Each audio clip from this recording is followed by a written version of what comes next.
رسول کریم علیہ الصلوۃ والسلام کو آ کے شکایت کرتے اس سارے معاملے کی۔ نتیجہ یہ نکلا کہ بالآخر اللہ رب العزت نے ان کی ان حرکتوں کو بے نقاب کرنے کے لیے سورہ مجادلہ کی 8ویں آیت نازل فرما دی، جس میں فرما دیا گیا کہ آپ نے دیکھا نہیں ان لوگوں کو جنہیں خفیہ مشوروں سے روکا گیا، پھر وہ لوگ پلٹ کر وہی کچھ کرنے لگے جس سے انہیں منع کیا گیا تھا، چونکہ انہیں بار بار روکا جاتا صحابہ کی شکایت پر، لیکن وہ بار بار وہی کام دہراتے اور اس کام کا ارتکاب کرتے، بلکہ ایک کرتوت اور کرتے۔ مسلمان جب ایک دوسرے کو ملتے تو السلام علیکم کہتے، وہ جب بارگاہ رسالت میں آتے تو بدتمیزی کے ساتھ انداز بدل کے السلام کی لام حذف کر کے السلام علیک کا لفظ بولتے، معاذ اللہ جس کا معنی موت اور بربادی ہوتا ہے۔ تو اللہ تعالیٰ نے ان کی اس سازش کو اور اس کرتوت کو بھی یہاں بے نقاب کر دیا۔ اسی صورت میں مجلس کے آداب بیان کیے گئے۔ فرمایا گیا ایمان والو جب تم سے کہا جائے کہ محافل میں کشادگی پیدا کرو تو جگہ کھلی کر دو، اللہ تمہارے لیے کشادگی فرما دے گا۔ مطلب یہ ہے کہ محفل میں اگر جگہ تنگ ہے اور دوسرے تمہارے ساتھی آئیں، محفل میں بیٹھنا چاہتے ہیں، شریک محفل ہونا چاہتے ہیں، تو عام طور پر ہوتا یہ ہے کہ لوگ اور پھیل کے بیٹھتے ہیں کہ کوئی اور آ کے نہ بیٹھے، لیکن کتاب حکیم نے ہمیں سبق دیا کہ دلوں کے اندر وسعتیں پیدا کرو، ظرفوں کے اندر وسعتیں پیدا کرو۔ اگر کوئی آتا ہے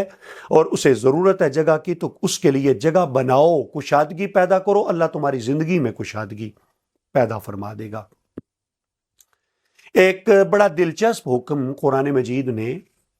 سورہ مجادلہ میں اس کی آیت کریمہ نمبر 12 کے اندر یہ نازل فرمایا کہ اے ایمان والو جب تم رسول سے تنہائی میں آہستہ سے کچھ عرض کرنا چاہو تو اس سے پہلے صدقہ دے دو۔ ظاہرہ بعض اوقات سیکرٹ بات کرنی ہوتی ہے، پرائیویٹ، کوئی نجی، اور بندہ چاہتا یہ ہے کہ میری یہ بات دوسرے نہ سن پائیں، تو لوگ آ کے حضور علیہ الصلوۃ والسلام سے سیپریٹ وقت مانگتے اور وہ تنہائی میں بات کرنا چاہتے۔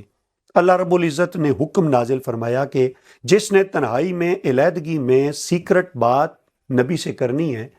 تو وہ اس وقت تک نہیں کر سکتا جب تک کہ صدقہ نہ دے دے۔ جو ہی یہ آیت اتری،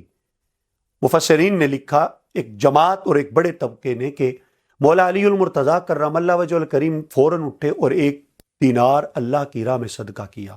صدقہ کرنے کے بعد بارگاہ رسالت میں آئے، آ کے عرض کی کہ میں صدقے کا حکم پورا کر چکا ہوں، اب مجھے کچھ رہنمائی درکار ہے۔ پھر آپ نے 10 سوال رسول کریم علیہ الصلوۃ والسلام سے کیے اور آقا علیہ الصلوۃ والسلام نے ان 10 سوالوں کے جواب دیے۔ وہ 10 سوال بھی بڑے دلچسپ ہیں جو کتب تفسیر کے اندر اور کتب سیرت کے اندر موجود ہیں۔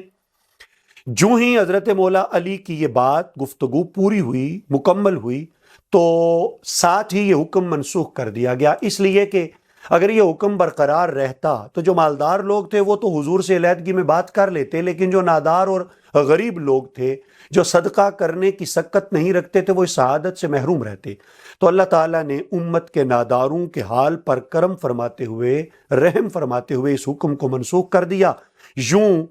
امت مسلمہ میں سے صرف حضرت علی المرتضیٰ کرم اللہ وجہ الکریم ہی وہ شخصیت قرار پائے جنہیں اللہ تعالیٰ نے قرآن حکیم کی اس آیت پر عمل کی سعادت سے نواز دیا۔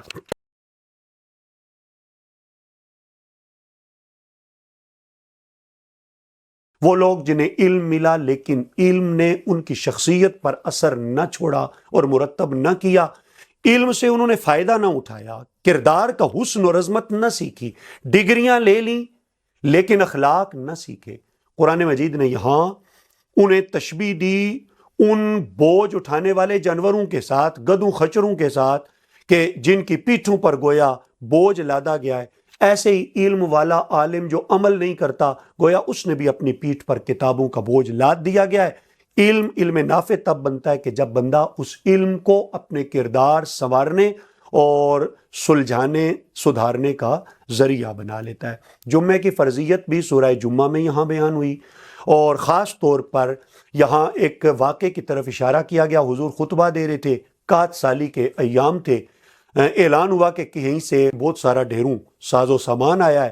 تو وہ لوگ رسول کریم علیہ الصلوۃ والسلام کو حالت خطبہ میں چھوڑ کر بھاگ نکلے اور اس کی طرف لپک پڑے۔ اللہ رب العزت نے ان لوگوں کا یہ فعل یہاں بیان کر کے فرمایا کہ انہیں یہ سمجھنا چاہیے تھا کہ اللہ کا ذکر اور جو کچھ اللہ کے پاس ہے وہ تجارت اور لہو سے زیادہ بہتر ہے، اور اللہ ہی سب سے زیادہ بہترین رزق عطا کرنے والا ہے۔ اس سے ایک بات یہ بھی سمجھ میں آئی کہ مومن کو نکما نہیں بیٹھنا چاہیے، اسے کسب حلال کی فکر کرنی چاہیے، اس لیے کہ اگر اس کی معیشت مستحکم نہیں ہوگی تو عبادت میں بھی اسے یکسوئی حاصل نہیں ہوگی۔ اسی لیے ہم دیکھتے ہیں ہمارے اسلاف وہ محنت مزدوری کر کے رزق حلال کماتے اور پھر یکسوئی کے ساتھ اللہ کی عبادت میں مصروف رہتے۔ لوگ عزت تلاش کرنے کے لیے مختلف دروازوں پہ جاتے ہیں، بعض اوقات وہ دینی تعلیمات کو نظر انداز کر دیتے ہیں، خاص طور پر منافقوں کا تو طرز عملی یہی تھا۔ تو قرآن مجید نے یہاں فرمایا کہ وَلِلَّهِ الْعِزَّةُ وَلِرَسُولِهِ وَلِلْمُؤْمِنِينَ، اصل عزتوں کا مالک اللہ ہے، عزتیں اللہ کے رسول کے لیے ہیں اور عزتیں ایمان والوں کے لیے ہیں۔ مال اور اولاد ان دونوں کو آزمائش قرار دیا گیا۔ مزے کی بات یہ کہ سورہ منافقون کے اندر بھی اور سورہ تغابن کے اندر بھی کہا گیا کہ اے ایمان والو تمہارے اموال اور اولادیں اللہ کے ذکر سے غافل نہ بنا دیں، اور آگے چل کے کہا کہ یہ آزمائشیں، معنی یہ کہ جو انہیں ترجیح نہیں دے گا اللہ کے ذکر پر تو وہ اس امتحان اور آزمائش میں گویا کامیاب ہو گیا، لیکن جو انہیں ترجیح دے کر کے اللہ کی عبادت سے دور ہو گیا تو اپنے اس امتحان اور آزمائش میں بری طرح ناکام ہوا۔ جو سورہ طلاق ہے اس کے اندر طلاق سے متعلق خاص طور پر عدت کے مسائل، یہ ہے قرآن مجید کی طرف سے خواتین کے حقوق کا تحفظ۔ زمانہ جاہلیت میں ایک شخص ایک عورت کو طلاق دیتا، پھر اسے روکے رکھتا، عدت سے پہلے پھر اس سے رجوع کر لیتا، پھر رجوع کر لیتا، اس طرح کئی سال وہ عورت عضو معطل بن کر لٹکی رہتی، نہ وہ اس کو بساتا نہ اس کو چھوڑتا، یوں اس کے حقوق پر ڈاکے ڈالے جاتے۔ شریعت مطہرہ نے آ کے اس ظالمانہ رسم کا خاتمہ کیا، خواتین کے سر پہ دست شفقت رکھا اور طے کر دیا گیا کہ عورت کو طلاق دینے کے بعد جب عدت گزر جائے تو اب وہ عورت نکاح سے نکل جاتی ہے، اور اگر عدت ختم ہونے سے پہلے رجوع کر لیا جائے تو رجوع کا اختیار بھی فقط 2 مرتبہ ہے، تیسری مرتبہ کے بعد رجوع کا بھی اختیار نہیں رہتا۔ عدت کا تذکرہ بھی کر دیا گیا اور حکم دیا گیا کہ طلاق دینے کے بعد عدت گزاری جائے آگے نکاح کرنے سے پہلے۔ قسم کا کفارہ بھی قرآن مجید کے اسی صورت میں اور اسی پارے میں بیان کیا گیا، اور سورہ تحریم کے اندر اللہ تعالیٰ نے 2 خواتین کا کردار بیان کیا، اور ان 2 طرح کی خواتین کا کردار بیان کر کے پوری انسانیت کی خواتین کو سبق دیا گیا۔ ایک تو وہ عورتیں جو اللہ کے نبیوں کے حرم میں تھیں لیکن راہ راست پر نہ تھیں تو وہ عذاب میں مبتلا ہو گئیں، دوسری وہ خاتون جو فرعون جیسے ظالم جابر اور سرکش کے نکاح میں تھیں لیکن اللہ نے انہیں ہدایت کی روشنی عطا فرمائی تھی، اللہ نے انہیں دنیا کی خواتین کے لیے رول ماڈل کے طور پر یہاں نمونہ عمل کے طور پر بیان کیا۔ ہمارے لیے اشارتاً یہ بات بھی اس سے معلوم ہوئی کہ یہ جو ہم لوگ گلہ کرتے ہیں جی ماحول ایسا ہے تو ہم اس ماحول میں خود کا کردار، اپنا کریکٹر ہم کیسے بچائیں، تو قرآن مجید نے یہاں سمجھایا اگر فرعون کے گھر میں رہ کے